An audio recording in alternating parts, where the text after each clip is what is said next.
Ayan guys, magandang araw po muli sa inyong lahat. Panibagong vlog naman po namin ni Dagay. Ayan guys, at nilalagay yung yelo ni nanay sa takore. Bakit nasa yung pitchil natin? Ay, nandun pala sa kabilang bahay. Ayan guys, at ito pang ulam namin na isda. Makain ka na? Ay, di pa pala ito yung kanin tutoy. Lambot na lambot ay. Ay, mamaya-maya pa yun. Ayan guys, ulam po namin. Ha? Oo, mamaya nga. Kakain na. And guys, at mamaya pong alauna ay may lakad naman po ako. Medyo masakit nga po yung ulo ko. At siguro po sa electric fan. At katutok pong yung electric fan kagabi. Paano gusto pong iutoy ng katutok ng electric fan? Kaya natutukan yung ulo ko. Kaya pagising ko kanina umaga, sakit ang ulo ko. Putis dagay nakaligo na oh. Nainita na. May shampoo pa Dagay. Kaya pati tayo nakakapaglaba. Dami ng labahan. Awat mo ko siya naglaba. Sana makapaglaba bukas. 2 linggo na tayo hindi nakalaba. Kasi po lagi po akong ay may nilalakad kami ni Sheila nga ni. Alos hindi na nga po ako makapag-video. At pag may nilalakad po kami ay puro puro motor. Puro biyahe. Tapos kapag nag-entertain naman po ng tao, kumbaga po ng tao, may kinakausap, nakakaya naman po mag-video. Kasi yung iba pong mga tao ay ayaw po ng gayon na may video. Kaya yan, nakakapag-video po ako pag ganito, nasa bahay.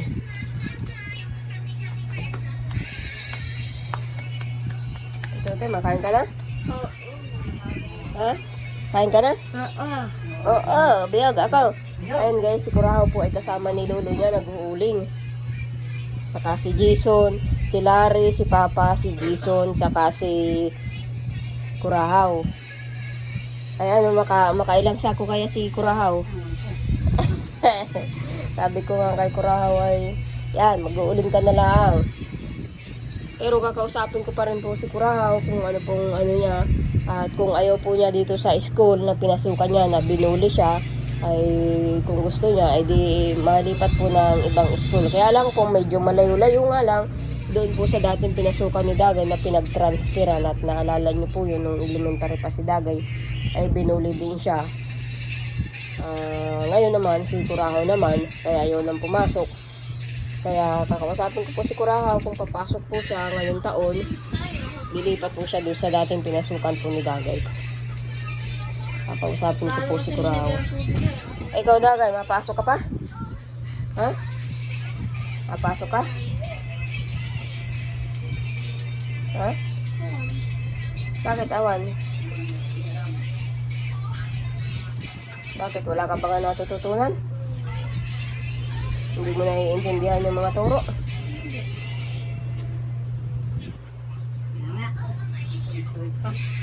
Yun po ang problema kay Dagay. Kahit noon pa po yan po ang ko po kay Dagay. Yan po ang lagi niya sinasabi na wala po siyang natututunan po sa school. Yun po ang lagi pong sinasabi ni Dagay noon pa. Nung po siya, nasa regular class pa. Kahit nung nasa elementary pa po si Dagay. Yung po, kumbaga po, tiyaga-tiyaga lang.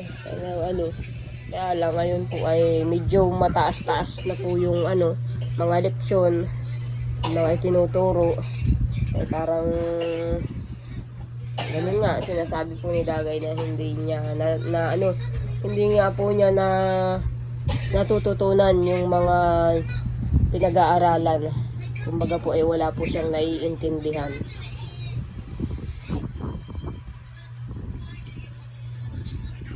Kaya yan guys, at tanghali na. Antay ko lang na mainin yung sinaing at kakain na kami. Tapos mag-iintindi naman ako at pupuntahan po kami ni Sheila ngayon. Nandito naman po si nanay, bantay kay Tutoy. Ay, hindi pa iniinom sinaing. Hindi, mainom ng tubig.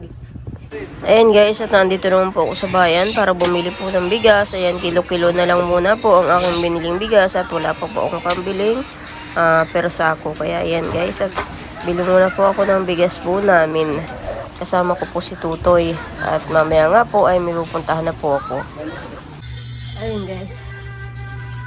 At alauna na po. Ayan, antay ko lang po yung chat ni Sheila. At kami po ngayon ay may pupuntahan. Ayun guys, grabe po ang init sa labas. Sakit pa nga po ng ulo ko, iniligo ko na lang at sobrang init. Yun po ang ko sa akin. Lagi po akong pinagsasakta ng ulo. Madalas po hindi kagatulad po dati. Mabihira lang akong magkasakit. Pero ngayon, halos lagi pong pinagsasaktan ako ng ulo. Hindi ko po alam. Dati hindi naman po ako ganun. Nagkakasakit pa ako dati halos taon bago ako nagkakasakit. Pero ngayon, lagi po akong nararamdaman yung ulo ko. Minsan, ayos naman kahapon. Kanina kahapon, maayos naman po yung lagay ko kahapon. Pag-gising ko po kanina ng umaga, sobrang sakit po ng ulo ko. Hanggang ngayon. Inilig ko na lang po at mainit. Grabe pong init. Ayan po si Dagay. Ayun guys, at nandito po ako sa bahay po ni Sheila. Ayun, naantay ko lang po siya lumabas at kami po ay may pupuntahan at kami po ay maniningil ng buwan ng bayad po sa St. Peter. At syempre, may kanya-kanyang pizza po ng paniningil. Kaya mayroon pong naka-due date na po ngayon, kaya kami po ay maniningil na po ni Sheila.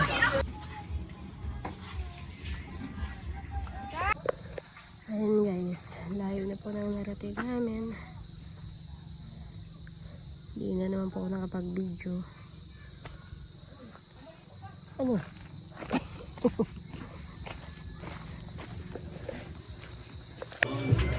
Ayan guys, at karating ko lang po dito sa bahay. Ayan, sa maghapon na namin ni Sheila. Malayo po yung aming mga pinuntahan. Ayan, medyo masakit pa rin po yung ulo ko. Hinilot-hilot ko na lang po ng Vicks. And guys, marami pong tao dyan sa palibot. May mga yata po, may reunion yata po kasi meron. Kasi yan, ay po si Curahaw. Galing po kala nanay. Bukas Curahaw, hindi kayo mag-uuli? Linggo nga pala. Maglalaba tayo bukas. Ayun guys, at dahil paggabi na po, yung oras na mauulam. Anong gulay doon, Jason, kala nanay? Gabi? Marami kaya? May laman? Sabi ni Balutay, kakaunti daw ay. Ang hihingi sana ako ng gulay, kakaunti naman daw.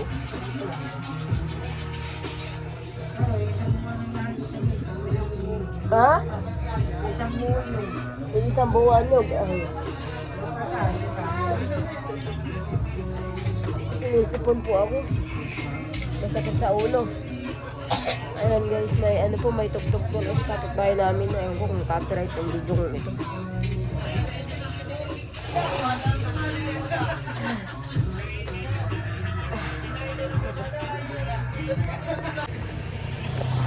Ayan guys, ngayon pong gabi ay alas 7:30 na po ng gabi. Tapos ko nga po magluto ng itlog at noodles. Yun lang po ang ulam namin. Ay kakain na po kami, ay wala pa lang tubig. Kaya iyan, igib muna po ng inumin. At wala po kaming iinumin. Pero nagkakain na po yung mga bata doon. Sila Curahaw at saka si Tutoy. At sila Jason.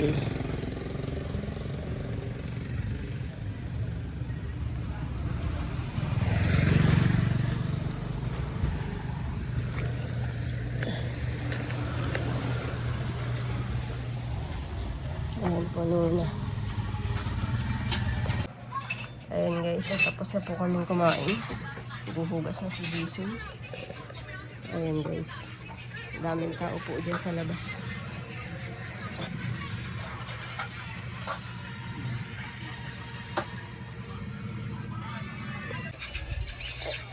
Ayan guys, gabi na naman. Ito, yung kasama ko, ayan, nagkain na po kami ng hapunanan. Yung kasama ko ay maglalaba.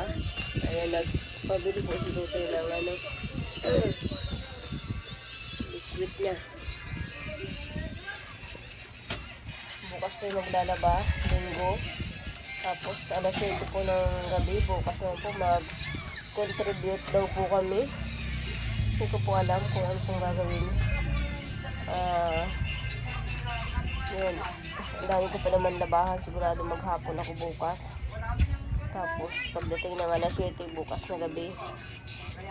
Yun nga po, yung problema ko ang may iwan kay Tutoy. Aalis ako ng gabi. At meron pong patay ko po kami na pupuntahan. Nadaanan po namin kanina. Kasi, yun po ay plan holder po yun ang kasamahan po namin na mga agent o collector. Kaya inaasikaso po na katulad po namin sa St. Peter. Kaya bukas na gabi pupuntahan po namin. And guys, humisipon-sipon na po ako.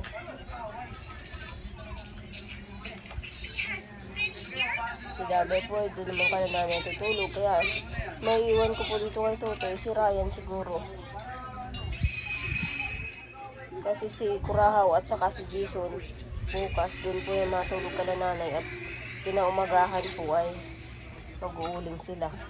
Kaya, baka maiwan dito si Tutoy, si Ryan lang at si Tutoy. Yung dalawa lang. Hindi ko nga po alam kung pumayag si Tutoy na wala ako dito. Hindi ko po kasi alam kung anong oras po matatapos ay.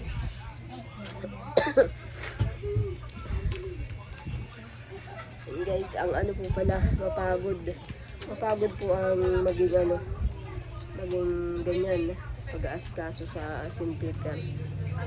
Kailangan nyo po makahanap ng tao, makakuha ng plan holder, sasali, tapos kapag nakakuha ka na po, may mga pizza po yun na kailangan singil-singilin. Katulad po niyan, naningil po kami kanina kaso wala po kaming nasingil. Buwan-buwan po ay sisingilin, kaya lang hindi naman po pare-pareho ang pizza ng paniningil. Kaya parang araw-araw pa pong nagbibiyahe. Kaya kahit mainit, magbabiyahe ka pa rin ng motor. Kaya lagi naman po ako naka-helmet. Kaya lang pa rin, ang init po talaga. Kahit po balot na balot na jacket na po ako, at pantalon, nakasapatos, saka-helmet. Kaya yun guys, ganun po pala ang trabaho ng St. Peter. Mapagod. Katulad ko po, baguhan, ramdam ko po yung pagod. Tapos sa ngayon, wala pa po akong kinikita at baguhan pa lang. Sila po, syempre may kita na po sila kasi may mga tao na po silang nakuha. Kaya yan guys, at inuubo po kami pareho ni Tutoy. And guys, ito lang po ang aming vlog. Maraming salamat po ulit sa inyong lahat, mga viewers, sa panonood po ninyo sa bawat vlog po namin. Bihira man po akong makapag-upload na, at minsan nga po kapag talagang maghapon po ako sa labas at naiiwan ko nga po dito si Tutoy, sila nanay, pagdadating ko nga po dito sa bahay, wala, minsan nagsusulo na si Tutoy, wala nang kasama kasi sila nanay umuwi na, tapos si Dagay umuwi na rin doon kala nanay, tapos si Jason na andun na rin kala nanay, saka si Kurahaw kasi nasama po sa pag-uuling. Kaya si Ryan naman po ay minsan lang naman po umalis dito sa bahay kapag may pupuntahan. Pero pag nagkataon po na may pupuntahan si Ryan, yun, nadatnan ko isang beses, ay dalawang beses yata yun, nagsusulo si Tutoy na dito sa bahay. Ayun guys, maraming salamat po uli sa panonood. Bukas laban-laban naman. Thank you po sa inyong lahat.